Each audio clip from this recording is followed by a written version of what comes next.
Welcome back. Tending Fire, men's groups, men's community. Today, we're focusing on the core themes of the month. Now, I want to start with a disclaimer, and this is about the living aspect, constantly evolving and changing and refining aspect or principle that I live by. The path, the river, it's never the same. And so these themes that I'm sharing right now, next year, if you're listening to this podcast, and they might change. In other words, you listen, hey, I listen to your podcast and these aren't the same themes. Well, this is what I see right now as the most important themes for the first 6 months of your journey in the Tending Fire men's community. That initial 6-month commitment, like I said in previous episodes, some men choose to journey on, for a year, for 2 years, even longer, in this work. But if you're only going to do 6 months and then continue on with your path, and you feel like that's enough, what is it that I want to give to you in those first 6 months? And like I said, it's evolving, it's changing, but my commitment is that I'm always on my growing edge, on my leading edge. So these themes, as they evolve, they're always going to evolve based on new evidence. And that's how science works, right? This is a spiritual science, a metaphysical science, so to speak, a practical science. So the core themes: number one, desire; number two, energy; number three, time and task management; number three, long-term vision and planning; number four, wisdom and courage; number five, I got the numbers wrong. 1, desire; 2, energy; 3, time and task management; 4, long-term vision and planning; number 5, wisdom and courage; and number 6, leadership in action. So that is in order of the monthly journey of our 6-month commitment. So number 1, in our first month, we have that core structure. If you listen to the core practices, we have the same practices every week, but the overall theme for that first month is desire. And what I mean by desire is, why do you care and what do you want? My understanding is that is connected to a deep calling, but on the surface level, and it might bring you really, really deep. It probably will bring you really, really deep. That question, why do I care? And what is it that I care about? What do I want to create? That's what it's all about. We need to stoke that fire of desire. We need to stoke the fire of desire in order for you to feel motivated to go out and take your game to the next level. Why does it matter if you don't have a clear sense of, this is what I want, this is what I'm going after, right? Our ancient sensibilities as hunters and gatherers, as survivalists, as um, you know, um, what's the word I'm looking for here? Subsistence farmers and you know people that were tending to our environment and looking around for what they needed and what they wanted, right? That hunt, that sense of a hunt, of tracking. Uh, we need to have that activated in order to move. and to feel a new capacity emerge that's from deep within us. So that first month is really about connecting to what it is that you really, really care about in your heart of hearts. And what do you really, really want to create? And what do you want to get? What results do you want? To be selfish in a enlightened way. I call it enlightened self-interest. So it's, what do you want so that your life can be better, so that your relationships are better, so that the world is a better place, your community, so on, like that ripple effect. But it does start with you. So what is it that you want? That's the first theme of the month. Once you have that sense of, this is what I want, this is why I care, uh, then we need to look at your energy, your life force, your health, because I know for myself, when I run out of energy, my mindset goes south. I don't think I can do anything. You can ask my wife. I don't think all the things that I want to create in my life are possible. So then I need to go sleep. I need to rest. I need to take care of myself. And then that energy returns and I'm ready to go again. And what I've found for myself, I'm not a official, nutritional consultant or doctor or anything like that.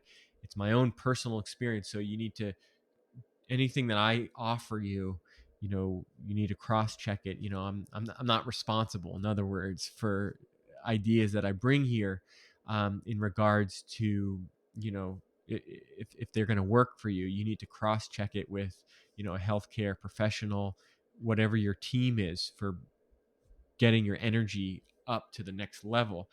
Um, and that's part of your commitment. Am I really going to do this? My energy levels. Okay, so maybe you do need a nutritional coach in addition to what we're doing, or you need to read about it. You need to experiment, small steps. So you're not going to hurt yourself when you try something new.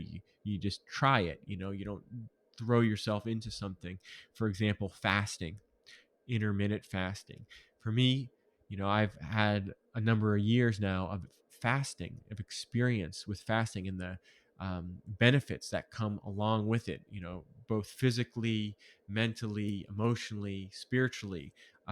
It's a really powerful practice to amplify, to get my energy um, tuned up, so that's connected to my diet, and then there's exercise. What kind of exercise do you do? um, it's a whole field of reality, right? Sleep. How do you do your sleep? When do you go to bed? When do you wake up? Do you have lights out, shades, and all those kinds of things? Drinking water, very simple. Breathing oxygen deeply, and along with diet, right, we have supplementation. Do you have a supplement? And then other kinds of rest, relaxation, having fun. So all that is about energy. So in that second month, we really look into together, uh, where are you now and what do you want to start working on, right? We activate that baseline. Like, I need to amp my energy up to the next level in order to do the things that I'm desiring, in order to prepare the way, so that when it comes, all the good comes to me, I can actually take good care of it. I can be responsible for it, because a lot of times people, I know, even my own experience, I've prayed, I made prayers, or I've set goals that are way out in the future, and then I try to go about doing it, but I don't have the ability or the capacity yet, and it takes me some time to clean things up and to make changes in my life, so that those things that I was looking for, when they show up, I'm ready for it.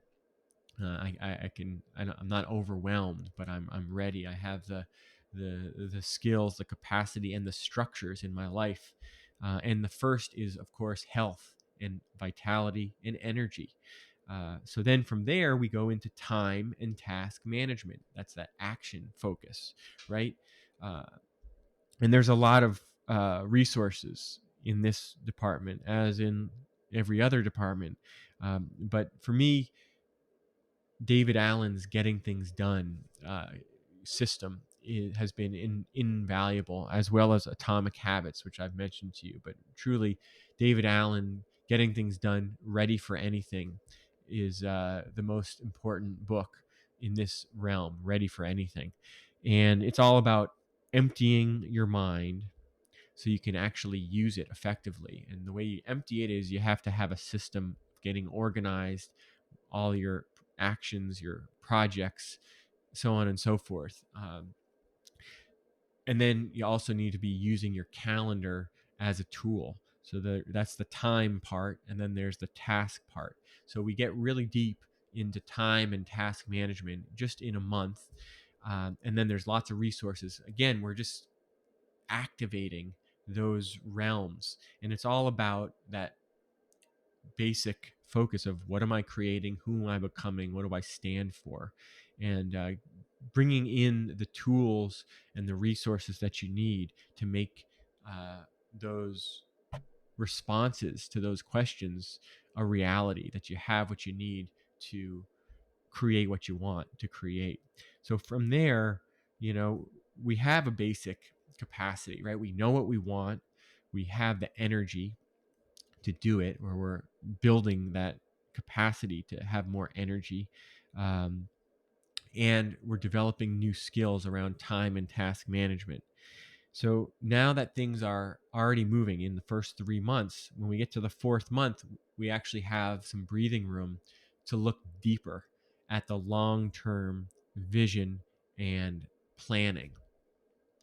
So this is what we're talking about, you know, 3 to 5 years. We're talking about 10 years, talking about 20 years, and we're talking about legacy vision. What do I want to leave behind after I'm gone? So it's very powerful. And that kind of is a circling back to desire, right? What do I want to leave behind, right? So it's that enlightened self interest, right? As men, we actually get the most nourishment and sense of pride and satisfaction from being generous, not by making all the money, but by giving away the money that we've made, or by having a meal that we cook for a whole bunch of people, right? By so on and so forth. Being generous is incredibly nourishing for us, especially as men. And that legacy vision is really the ultimate sense of being generous. And then we focus on planning during that month as well, right? Well, if this is what we want to create, this is what we see in the next 5, 10, 20, 30, 40 years, how does that translate into a plan in the next year? How do I start to work in time? How do I commit time to those long-term projects and make them active, as opposed to just on your someday maybe list, which is part of the David Allen system, right? To have a someday maybe list, but we want to take some of those things off the someday maybe list and make them real. The things that are aligned most deeply with our commitments. So that's 4 months right there. We've gotten connected to desire. We're activated. We got energy. We know how to manage our time and our to-do list and our projects. And then we're going into our long-term visioning and planning. Then in the 5th month, we're now into walking the path. You're on the path now, right? We've been going week by week. If you've been doing it, taking it seriously, showing up for the work, you're on the path. And then we get into wisdom and courage. And for me, you know, it's just about not selling out. You know, it comes down to that. And that can happen in very subtle ways. You know, what is the worldview? What is the way of being that we want to be? It's that question: who am I becoming? You know, what kind of person, what kind of man am I becoming? What do I stand for? And this is where we get into wisdom teachings. And my daily guide is right here. You know, I keep this book right here because I read it every morning. First thing I do when I sit down uh, at my desk. For those of you who are listening, I'm holding the Tao Te Ching. Uh, and there's a few different versions. This is the Stephen Mitchell version. There's also the Tao of Leadership, which is another interpretation.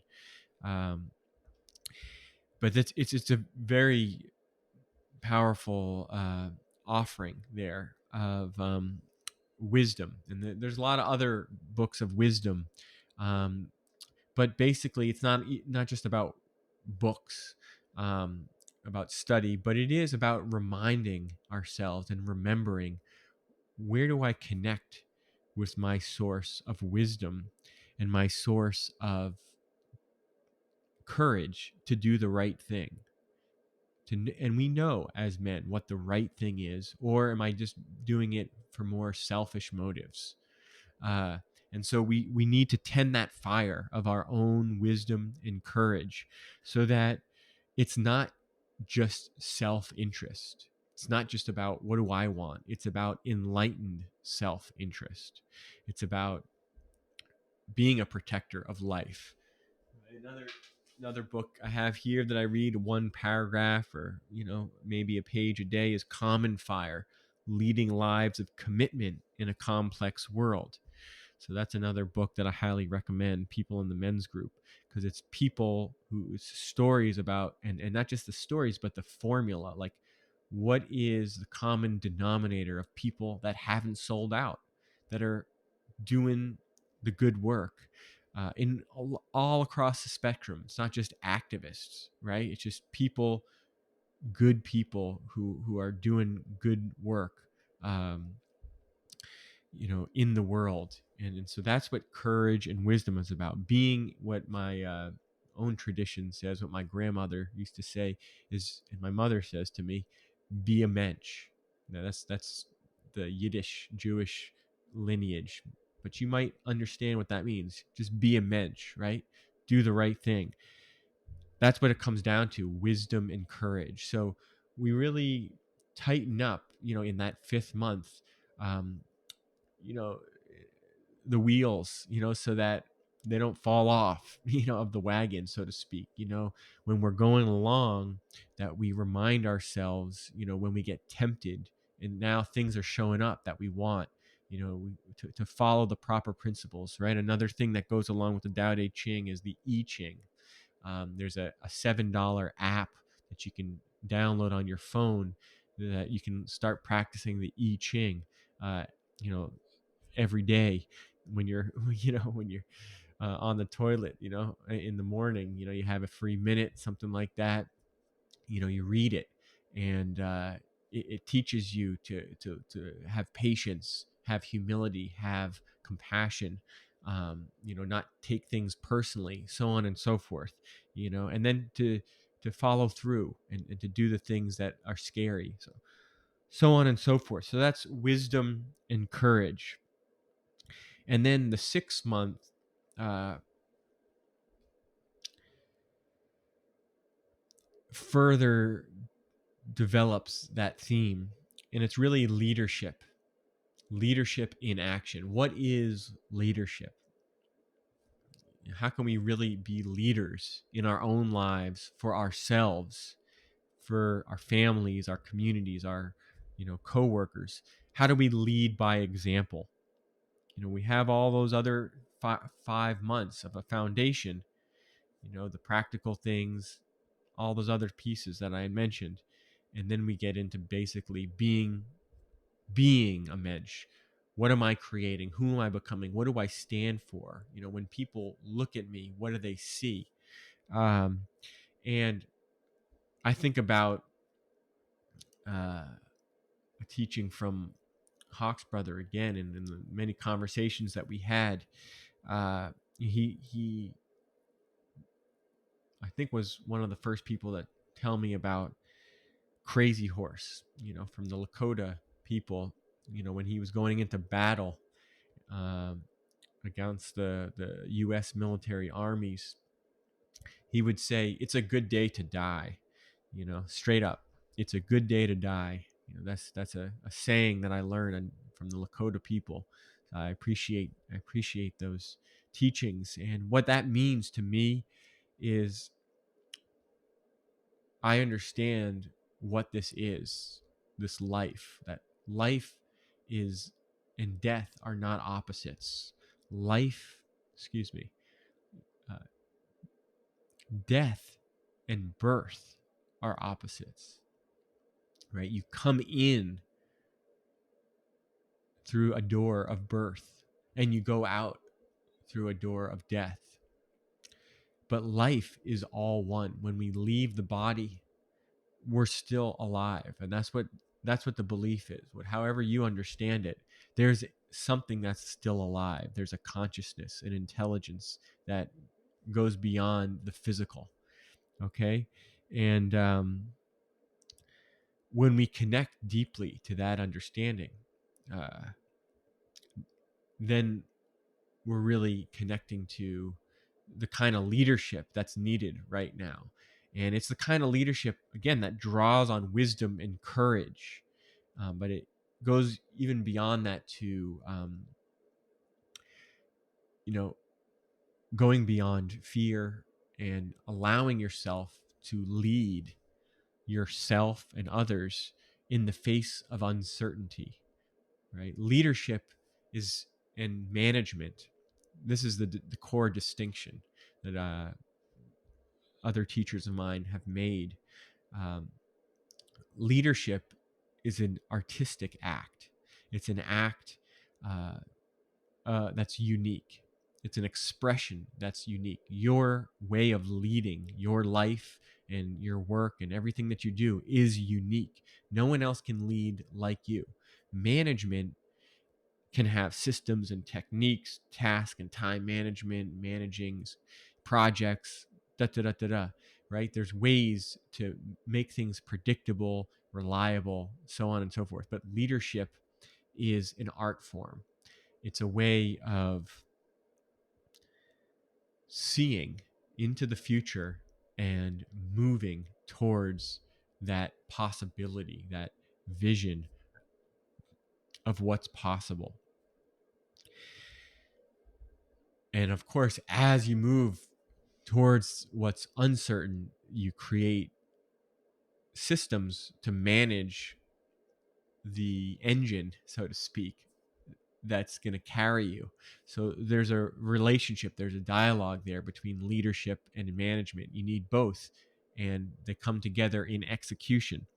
But that 6 month is the theme is leadership and how essential it is: leadership, management, and then executing.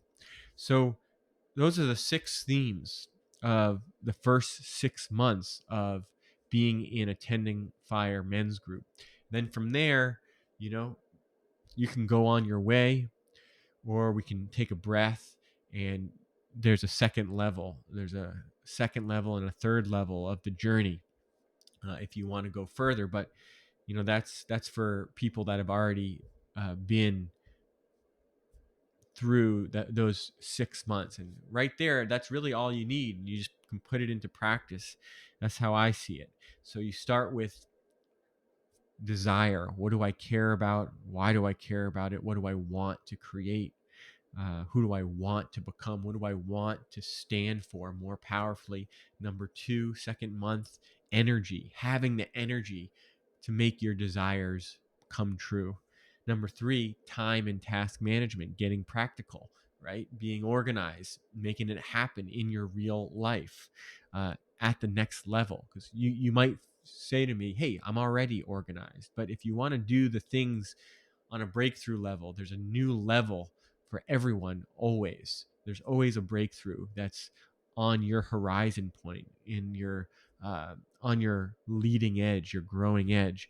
Then the system that you had up until now, it's not going to get you to where you want to go. So you have to tune it up, or you recreate it at a new level. And then the fourth month, long-term visioning and planning, right? Getting real about that legacy vision and how do I bring it into my life now? How do I make space for it?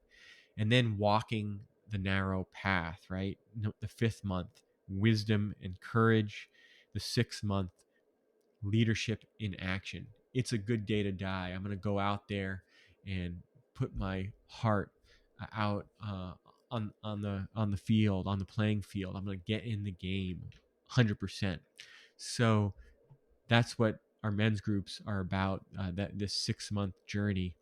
But it does all start with those core principles of consistency, accountability, and support, so that we can engage in all these ways. So thank you again so much for your journey, what you've been up to, that you're listening to this and that you're on your path. So, you know, I wouldn't be able to do this if you weren't here listening.